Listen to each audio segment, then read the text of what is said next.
sa sanay ako sa... Tito Don, anong masasabi mo sa ano natin kanina?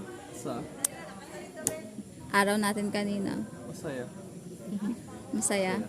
Yeah. Masaya ka na? Gusto ko buhay dito. Sa mo mag-reunion tayo doon. Pero hindi naman next year. Bahala ka. Sabi ko. Diba? Oo. Pera. So, tapos gumaganto lang siya. So, iniisip ko, parang gambling. Natatapon ka lang ng piso sa likod ng bahay. Tapos magsusugal. Akala ko yung sugal. Tapos nung in-explain niya ulit sa harap ni Apple, sabi ni Apple, hindi, parang carnival. Tapos nagtawa lang kami kasi bakit ang explain na tapon ng pera? Explanation ko sa'yo sa sa poste na kuryente ng ilaw. Oo, Tusok-tusok. tusok-tusok. Yung mga poste ng ilaw.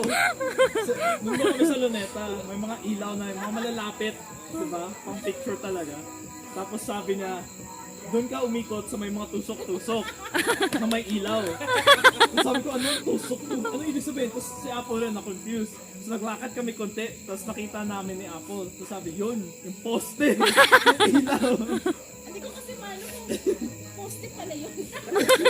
Sabi niya kasi tusok-tusok. So inisip ko parang yung kuryente na power pole na talagang nilibing na